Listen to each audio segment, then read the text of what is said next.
Iwo Jima adalah sebuah pulau kecil di negara Jepang, tapi kendati pun demikian, pulau ini dikenal sebagai tempat terjadinya pertempuran paling sengit dan paling bersejarah sepanjang Perang Pasifik di Perang Dunia Kedua, di mana Jepang menghadapi kurang lebih dari 110.000 Korps Marinir Amerika Serikat yang tergabung dengan angkatan lautnya. Tidak cukup dari itu, Amerika juga mengarahkan serangan udara yang berjumlah 1.170 pesawat tempur. Jelas, tujuan mereka adalah untuk menginvasi pulau tersebut agar mereka bisa mendirikan pangkalan militer di sana dan kemudian mereka bisa melancarkan serangan ke titik-titik strategis lainnya. Tapi yang menjadi pertanyaan adalah, mengapa Pulau Iwo Jima yang dipilih? Apa mungkin pulau ini itu memiliki arti yang sangat penting bagi para sekutu karena merupakan pintu gerbang untuk menuju Tokyo? Penasaran? Maka dari itu langsung saja, mari kita mulai.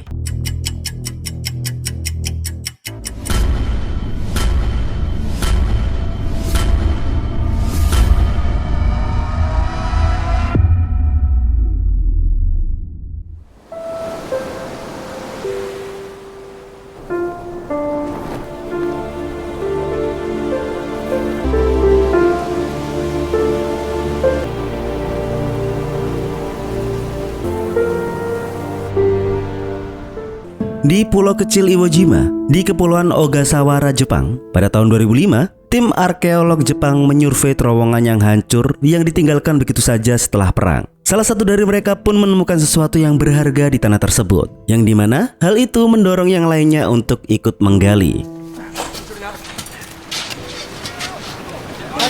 Kita dibawa kembali ke tahun 1944.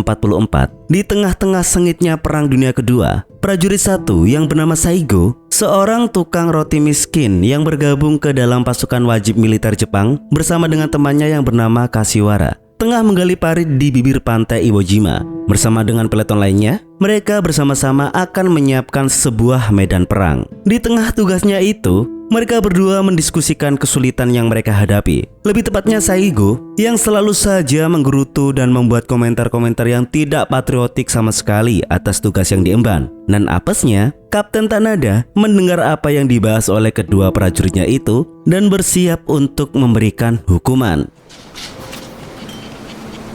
Sementara itu, Letnan Jenderal Tadamichi Kuribayashi, seorang perwira Jepang yang pernah belajar di Amerika Serikat sebelum pecahnya Perang Dunia Kedua. Dia tiba untuk mengambil alih komando seluruh garnisun di pulau tersebut. Setelah bertemu dengan rombongan penyambutan, ia pun menuju ke pantai tadi yang berada di dekat Gunung Suribachi. Sampainya di sana, ia melihat Saigo dan Kashiwara dipukuli oleh Kapten Tanida. Dengan bijak, Kuribayashi memintanya untuk menghukum mereka berdua dengan menahan jatah makanannya saja, alih-alih menggunakan kekerasan. Lalu, ia kemudian memerintahkan unit tersebut untuk menghentikan penggalian parit tersebut, karena dia merasa itu bukan cara yang strategis untuk melawan Amerika. Dan saat menjelang matahari terbenam, para prajurit yang lelah itu pun menikmati semangkuk nasi dan sup rumput laut sambil bergosip tentang komandan baru mereka, di mana mereka merasa bahwa komandan baru itu lebih baik daripada sebelumnya.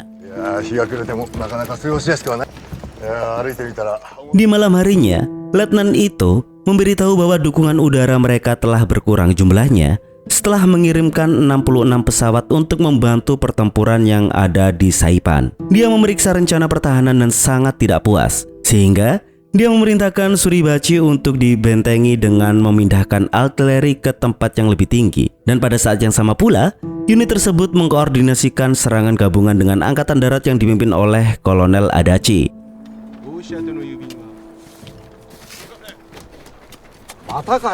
Keesokan harinya, Saigo mengirim surat kepada istrinya. Namun perwira yang bertugas membuka surat tersebut dan merubah isi surat Saigo yang menceritakan kesengsaraannya di Pulau Iwo Jima agar lolos dari pemeriksaan. Tidak hanya itu, di waktu pelatihan, Saigo dicaci maki habis-habisan oleh Kapten Tanada karena bidikannya yang sangat-sangat buruk.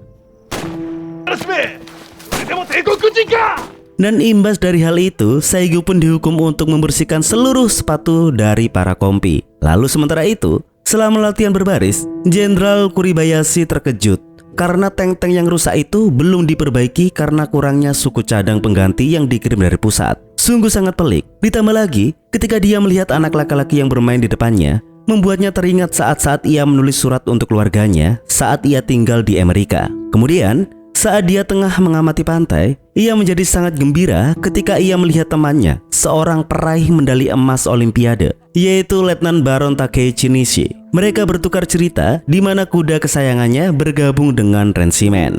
Saat makan malam, mereka membahas perkembangan terbaru tentang upaya perang. Dengan Nishi memberitahu Kuribayashi bahwa mereka telah kalah dalam pertempuran di Kepulauan Mariana dengan hancurnya kapal induk dan juga pesawat Laksamana Ozawa, melumpuhkan divisi terakhir armada gabungan kekaisaran.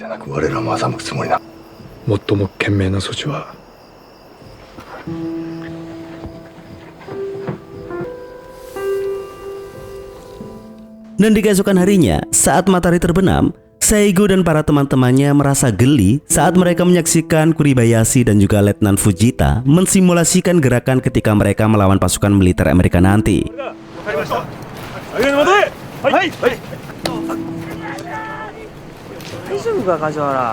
Keesokan harinya, setelah mempertimbangkan dengan sangat-sangat matang, Kuribayashi pun dengan tegas memerintahkan anak buahnya untuk melupakan parit pantai dan memfokuskan seluruh tenaga mereka untuk menggali gua-gua dan juga terowongan. Hal itu adalah sebagai strategi pertahanan baru mereka terhadap invasi Amerika yang akan datang. Namun, jelas para perwira komandan protes dan percaya bahwa mereka harus melawannya secara langsung. Namun, Kuribayashi memberitahu mereka bahwa kaisar ternyata sudah tidak dapat mengirim bala bantuan lagi untuk membantu mereka karena secara teknis mereka semuanya sudah terisolasi. Jadi, mau tidak mau, mereka harus berperang sendiri. Beberapa hari telah berlalu karena banyaknya tentara di pulau itu meninggal karena disentri, gizi buruk, dan juga kondisi yang tidak bersih. Beberapa pasukan pengganti pun tiba untuk mengisi barisan kosong dari rensimen ke-312, termasuk prajurit superior yang bernama Shimizu. Dia adalah seorang polisi militer dari Tokyo. Dia bertemu dengan Nozaki dan juga Saigo yang ternyata mereka tengah berduka atas kehilangan sahabat karib mereka, yaitu Kashiwara, yang meninggal karena diare yang sangat parah. Di sana, kedua prajurit itu saling curiga bahwa Shimizu ini diterjunkan ke pulau ini hanya untuk memata-matai para tentara yang tidak setia. Sehingga Saigo kemudian menjelaskan itu saat makan siang bahwa ia sebenarnya selalu merasa benci kepada polisi militer, di mana waktu dulu mereka sering menggeledah rumahnya untuk mengambil makanan. Bahkan mesin panggang rotinya pun juga dirampas oleh para polisi itu, yang akhirnya dia tidak bisa memproduksi lagi dan kehabisan persediaan roti yang dia punya. Pikirannya pun juga melayang di momen saat ia diberi surat untuk bergabung ke wajib militer yang membuat istrinya menangis dan tidak merelakan. Dia memohon kepada tim perekrutan untuk mengecualikan mereka, tetapi jelaslah itu ditolak. Sehingga Saigo mencoba untuk menenangkan istrinya sambil berjanji dia akan kembali tepat waktu dan tidak akan cedera sedikit pun. Semua itu agar dia dapat melihat calon bayi yang tengah dikandung oleh istrinya. Ina,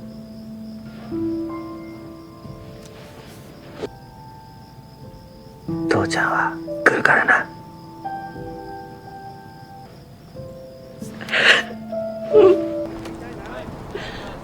Beberapa hari telah berlalu dan terowongan telah meluas. Kuribayashi membebaskan Laksamana Osugi dari tugasnya dan memerintahkannya untuk kembali ke markas besar guna meminta dukungan yang layak untuk Pulau Iwo Jima.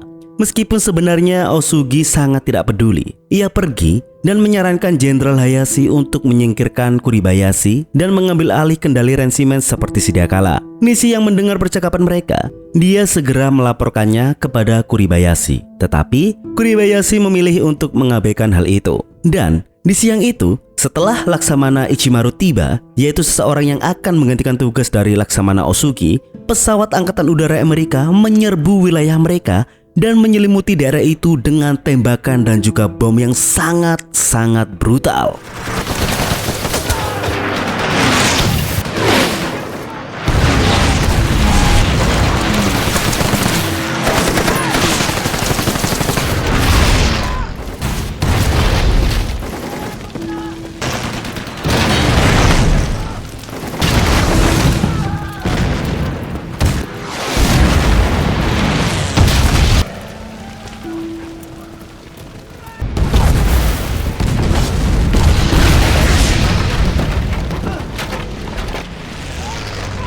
banyak tentara Jepang yang tewas, termasuk juga dengan kuda kesayangan Nichi yaitu Jupiter. Dia tewas dalam serangan mendadak tersebut.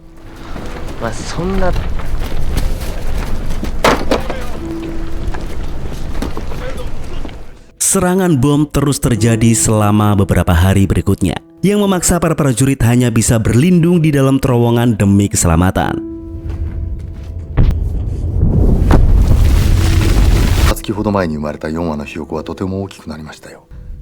Saat menulis surat untuk keluarganya, Kuribayashi diberitahu bahwa setelah pengepungan di Saipan selesai, kapal perang Amerika Serikat itu akan menuju ke Iwo Jima.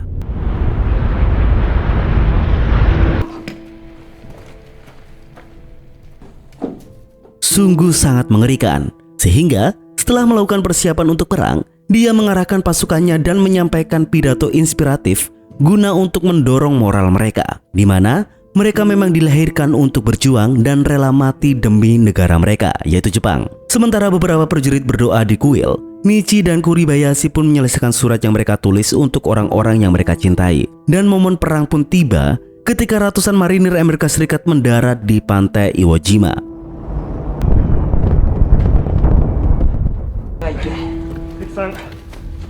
Para perwira kekaisaran pun siap. Saat musuh mendekati kotak pertahanan, para prajurit pun melepaskan tembakan dan juga serangan yang dimulai dari kedua sisi, dan itu semua berlangsung dengan perlawanan yang sangat-sangat sengit.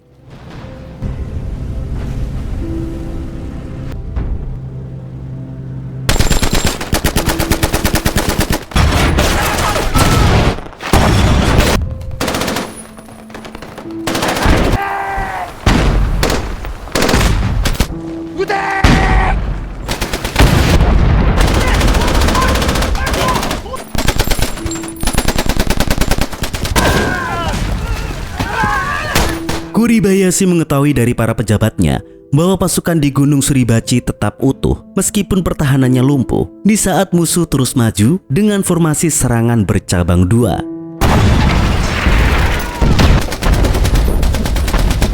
Sementara itu, di medan perang, Kapten Tanada memerintahkan Saigo untuk melapor kepada Kolonel Adachi untuk mendapatkan tambahan senjata api.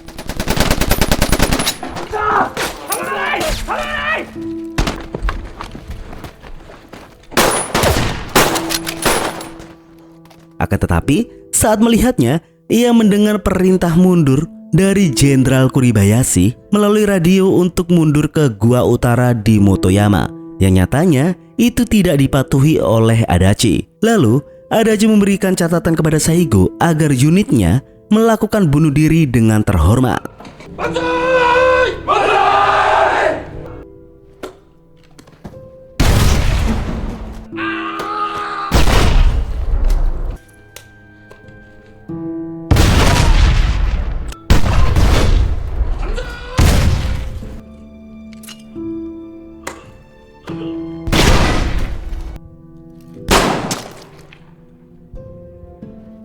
Sementara kapten dan anak buahnya patuh dan bunuh diri, Saigo memujuk prajurit Shimizu untuk terus bertempur dan mundur ke Gua Utara di Motoyama, sesuai instruksi dari Kuribayashi. Dalam perjalanan mereka melalui terowongan, mereka bertemu dengan tentara pengungsi lainnya, dan salah satu dari mereka mau mencari jalan keluar. Lalu tiba-tiba,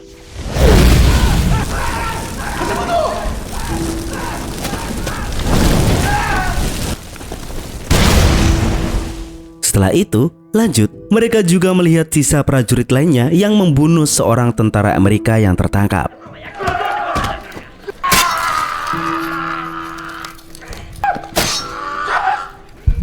Kemudian, mereka juga bertemu dengan segerombolan yang mau menuju ke utara. Mereka bersama-sama meninggalkan terowongan dan merangkak melalui semak-semak. Sementara di luar sana, pasukan Amerika terus saja melepaskan tembakan untuk membasmi para pasukan Jepang.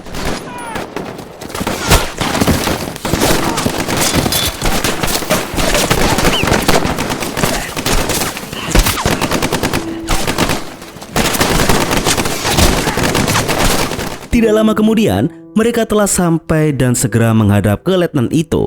Tetapi, Letnan Ito sangat murka karena mereka tidak tinggal bersama kompi mereka untuk mati dengan terhormat. Dan tepat sebelum mereka dieksekusi, Jenderal Kuribayashi datang untuk mengklarifikasi bahwa dialah yang jelas-jelas memerintahkan mereka untuk mundur.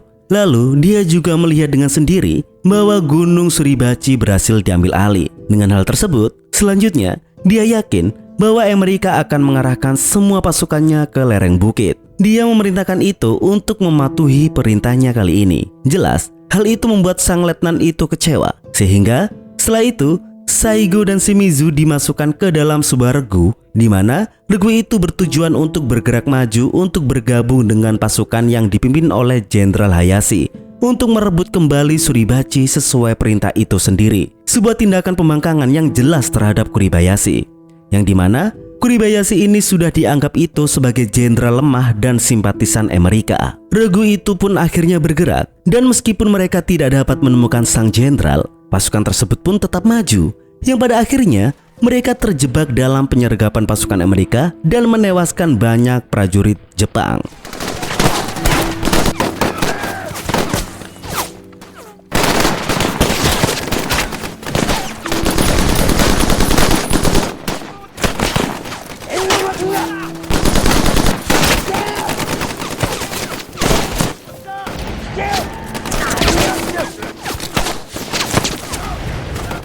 Itu kembali ke gua untuk menegur orang-orang yang tersisa. Tetapi muncul Nishi yang secara teknis pangkatnya lebih tinggi darinya itu menghadapinya, mengatakan bahwa Kuribayashi membatalkan perintah Hayashi untuk melakukan penyerangan. Muak dengan ketertinggalan, sekali lagi itu tidak patuh dan pergi ke garis depan. Ia memberitahu anak buahnya untuk tidak mengikutinya karena ia berencana untuk mengorbankan dirinya dengan meledakkan tank musuh dengan bom bunuh diri.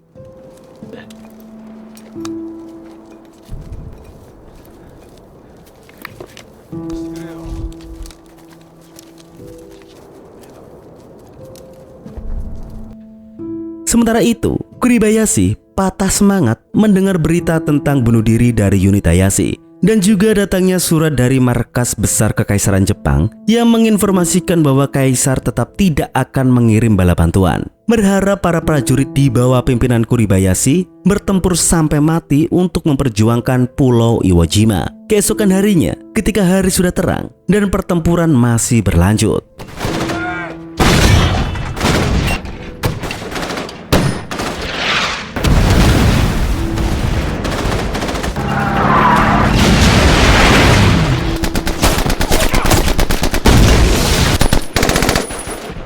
selama baku tembak, pasukan Nishi menembak seorang tentara Amerika yang bernama Sam dan memerintahkan pasukannya itu untuk membawa Sam ke dalam gua. Ia meminta mereka untuk mengobati luka-lukanya karena ia yakin pasukan Jepang bisa menjadi orang yang lebih baik daripada musuh-musuh mereka. Kemudian, ia menanyai Sam, berbicara kepadanya dalam bahasa Inggris yang fasih yang ia kuasai selama tinggal di Los Angeles, California saat dia berlatih dan berkompetisi di Olimpiade di tahun 1932. Ia menunjukkan foto dirinya dan juga kudanya, sehingga membuat Sam yang notabene penduduk asli Oklahoma, Amerika itu percaya pada Nishi. Dan di sisi lain, kita kembali kepada dua orang ini. Shimizu akhirnya memberitahu Saigo alasan kenapa dia yang sebagai pasukan polisi itu diterjunkan ke medan perang Iwo Jima, di mana semua itu berawal dari suatu malam saat ia dan atasannya berpatroli di kawasan rumah para warga sipil untuk menghukum para warga yang tidak mengibarkan bendera kekaisaran di depan rumah. Dan benar saja, di waktu itu ada satu rumah yang tidak memasang bendera kaisar. Di sana, si ibu itu menjelaskan bahwa suaminya mengemban wajib militer dan dia tidak bisa memasang bendera itu di atas rumahnya sendirian. Di sana, tiba-tiba si komandannya itu marah dengan anjing pemilik rumah karena dia merasa terganggu dengan gonggongan dari anjing mereka. Dan pada akhirnya, dia meminta Shimizu untuk membunuh anjing tersebut. Namun jelaslah Shimizu tidak tega, sehingga dia membawa mereka semua ke halaman belakang dan menembakkan senjatanya ke udara, membuatnya tampak seperti ia telah melakukan tugasnya. Namun sayang disayang, anjing itu kembali menggonggong, membuat atasannya marah dan langsung membunuh anjing itu dengan pistolnya sendiri. Dan setelah itu, dia menghajar Shimizu serta memecatnya dari tugas, yang padahal Shimizu baru 5 hari bertugas sebagai polisi militer. Sementara itu, Kuribayashi teringat masa di mana saat dia menerima sebuah penghargaan yaitu penghargaan pistol Colt 45 yang sangat mewah yang dibuat di tahun 1911 di sebuah pesta country club Amerika Serikat, yang dimana acara tersebut adalah acara perayaan aliansi antara Jepang dan Amerika pada tahun 1920-an. Kembali ke tempat Nisi. Di sana, kita melihat Sam telah meninggal. Dan Nisi, secara emosional, dia membaca surat dari ibu Sam yang selalu Sam kantongi. Yang dimana, ibu Sam menulis sebuah kata yang membuat hati para prajurit Jepang itu berguncang. Surat itu bertuliskan, "Sam, tidak perlu cemaskan ibu. Jaga saja dirimu baik-baik dan kembali dengan selamat. Ingat yang ibu katakan padamu, selalu lakukan apa yang benar, karena itulah yang benar. Ibu berdoa, semoga perang cepat selesai dan kau kembali dengan selamat. Salam cinta dari ibu." Dan setelah itu, tiba-tiba serangan bom lainnya pun kembali terjadi.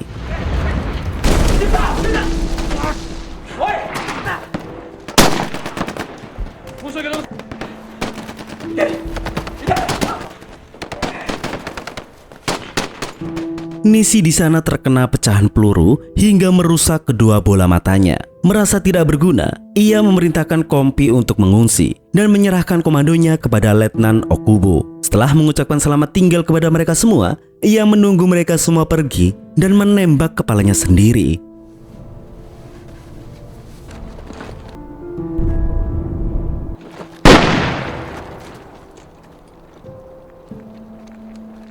Dengan hal itu, Shimizu menangis dan menceritakan penyesalannya kepada Saiko karena sudah menganggap orang Amerika adalah orang yang biadab. Dia berencana untuk meninggalkan unit dan berpura-pura terserang penyakit disentri. Sayangnya, Okubo menyadari tipu daya itu dan menembak pembelot lain dari belakang saat Shimizu berlari untuk melarikan diri. Shimizu berlari ke arah titik musuh. Ia pun ditemukan oleh pasukan Amerika Serikat. Ia bergabung dengan satu prajurit tawanan dari infanteri ke-314 dan membahas masa depan mereka setelah perang. Namun sayang, seorang prajurit Amerika Serikat yang tidak berperasaan mengeksekusi mereka karena takut mereka akan membalas dendam.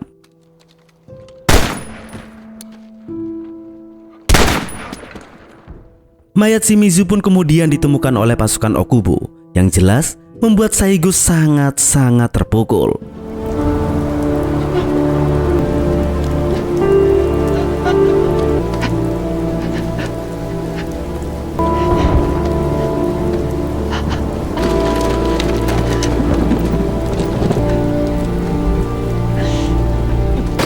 Pada saat pagi harinya, mereka mencapai gua tempat Kuribayashi berada. Namun, mereka disergap oleh pasukan marinir Amerika Serikat yang mengepung area tersebut.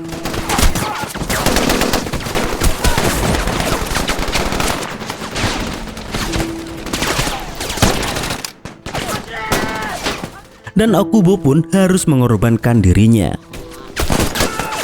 Mereka yang selamat termasuk Saigo menghadap Kuribayashi. Mereka disambut oleh sang jenderal, namun mereka harus didera kenyataan bahwa tempat markas sang jenderal sudah kekurangan perbekalan. Di sana, Kuribayashi menghentikan Saigo, mengenalinya sebagai prajurit di kompi milik itu. Saigo pun sangat berterima kasih kepadanya karena secara teknis telah menyelamatkan nyawanya berkali-kali. Kemudian, saat Saigo menulis surat untuk istrinya, yaitu si Hanako, Kuribayashi secara langsung menerima siaran radio dari Kekaisaran Jepang, yang dimana siaran radio itu berisi sebuah nyanyian dari anak-anak Nagano, yaitu sebuah kampung halaman Kuribayashi itu sendiri, yang intinya dari nyanyian itu mengatakan bahwa sebuah pulau di sebuah kota kerajaan, yaitu Pulau Iwo Jima, sebuah pulau kecil yang mengapung sendirian, dan takdir dari Kekaisaran Jepang itu ditentukan dari pertempuran yang terjadi di Pulau Iwo Jima. Jelas, lagu itu yang ditambah lagi dinyanyikan oleh anak-anak kecil penerus bangsa Jepang membuat sang jenderal menyala dan bersedia untuk mengorbankan hidupnya untuk negaranya dan untuk keluarganya. Dia pun akan melakukan penyerangan terakhir bersama dengan prajurit yang tersisa.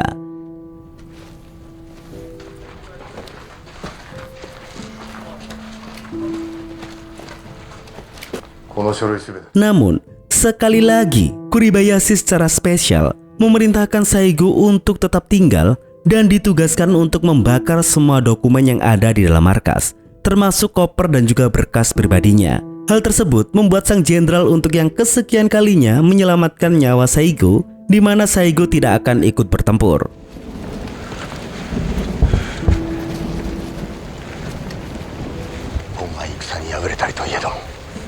Berbekal pedang samurai yang dia pegang, Jenderal Kuribayashi memimpin sisa pasukannya ke medan perang di malam itu. Dan baku tembak hebat pun terjadi.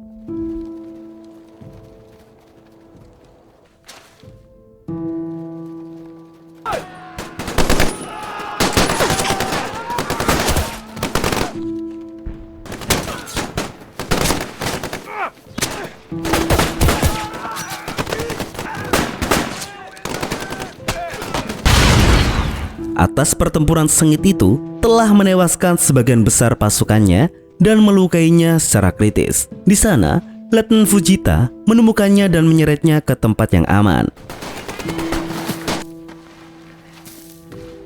Sementara itu, kita diperlihatkan kebenaran bahwa letnan itu tidak pernah melakukan misi bunuh diri. Dan selama ini, dia hanya bersembunyi dan pada akhirnya dia ditangkap oleh pasukan Amerika.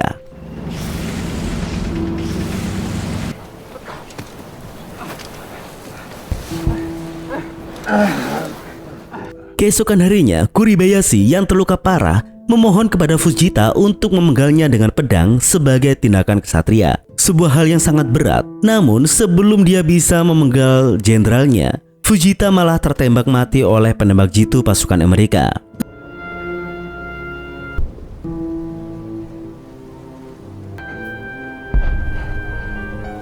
Lalu, Saigo muncul tak lama kemudian di atas bukit dengan sekop dari hasil mengubur sekantong surat-surat prajurit Jepang yang dikumpulkannya sebelum meninggalkan gua. Saat dia melihat Jenderal Kuribayashi, dia meminta bantuan Saigo untuk menguburnya di suatu tempat agar tidak ditemukan oleh pasukan Amerika. Ia teringat kembali saat ia sedang berkendara melewati gurun di Amerika Serikat. Dia termenung dan berbicara dalam hatinya, memberitahu putranya bahwa ia akan pulang. Dalam masa sekaratnya, ia bertanya kepada Saigo apakah dia masih berada di tanah Jepang. Dan ketika Saigo menjawab iya, sang jenderal menembak dirinya sendiri.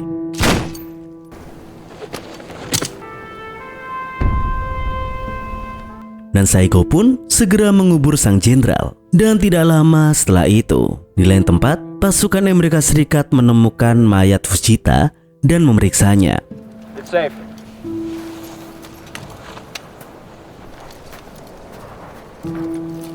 Got one hiding. Bring him around.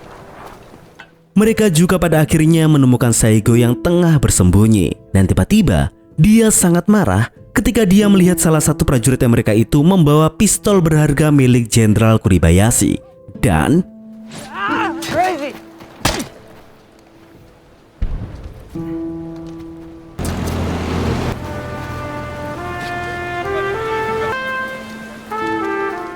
Saigo pun terbangun di dermaga. Dia menerima perawatan seperti prajurit lainnya yang terluka. Sambil menatap matahari terbenam, dia tersenyum dan bersyukur atas keselamatannya. Yang dimana dia akhirnya berhasil menepati janji kepada istrinya. Dia akan pulang dan melihat bayinya. Kembali ke tahun 2005, tim peneliti telah selesai menggali tanah di gua itu dan menemukan tas berisi surat yang dikubur oleh Saigo bertahun-tahun yang lalu.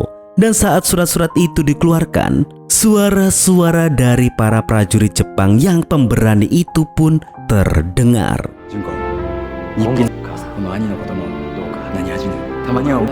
Surat-surat tersebut adalah bukti nyata dan saksi dari sebuah sejarah. Dan para sejarawan pun mempelajari surat-surat itu dan disimpan rapi di dalam arsip Jepang. Dan film pun tamat. Baiklah teman-teman, faktanya di Iwo Jima, seperti yang ditulis di situs The National World War II, Jepang membangun jaringan benteng bawah tanah yang bertujuan untuk mengubah pulau vulkanik kecil itu menjadi perangkap maut bagi pasukan Amerika Serikat. Ketika divisi marinir Amerika Serikat menyerbu pada tanggal 19 Februari di tahun 1945, para ahli taktik memperkirakan operasi militer itu berjalan singkat. Namun pada kenyataannya, selama lebih dari 5 minggu, pasukan Jepang melancarkan pertahanan yang sangat-sangat sengit. Dan para pasukan Amerika harus menyingkirkan pasukan Jepang dari gua-gua dan benteng pertahanan lainnya dalam serangan jarak dekat yang berjalan begitu sangat brutal. Pertumpahan berdarah itu membuat para perencana militer sekutu dan warga Amerika itu sendiri merasa ngeri sendiri, ya kan, di mana mereka takut akan terjadi pembantaian yang jauh lebih besar selama invasi ke pulau-pulau asal Jepang. Jenderal Tadamichi Kuribayashi, komandan Jepang di Iwo Jima, menyadari bahwa ia tidak dapat mengalahkan invasi Amerika di Iwo Jima, sehingga ia merencanakan pertempuran defensif yang panjang dan mahal guna untuk menggoyahkan tekad pasukan Amerika untuk melanjutkan penyerangan mereka di daratan Jepang. Jenderal Kuribayashi ini tidak menempatkan senjata untuk menghujani pantai dengan tembakan mematikan, tetapi justru malah memusatkan pasukannya ke bagian utara pulau di dalam bunker bawah tanah dan posisi senjata yang terhubung melalui terowongan sepanjang bermil-mil itu. Jaringan pertahanan isolasionis yang mematikan ini menimbulkan korban yang mengerikan. Marinir Amerika Serikat mengabadikan pertempuran paling berdarah di Iwo Jima itu dengan nama-nama yang menggambarkan pertempuran brutal tersebut. Pertempuran tersebut meliputi The Midgrider, di mana hampir 850 marinir tewas saat merebut benteng Jepang, dan Bloody George, yaitu saat di mana para pasukan Jepang melakukan perlawanan terakhir mereka. Pasukan Amerika Serikat menderita 6.821 korban tewas dan 19.217 korban luka. Gokil. Dan meskipun sebagian besar dari pasukan Jepang yang beranggotakan 20.000 itu hanyalah kumpulan pasukan wajib militer, di dalam pertarungan mereka selalu menolak untuk menyerah. Mereka terus berjuang dengan gigih hingga hanya beberapa ratus orang yang hidup untuk ditawan selama peperangan. Baiklah, cukup sekian dari saya, Genu, mewakili Jam Film, pamit undur diri dan sampai jumpa di video selanjutnya.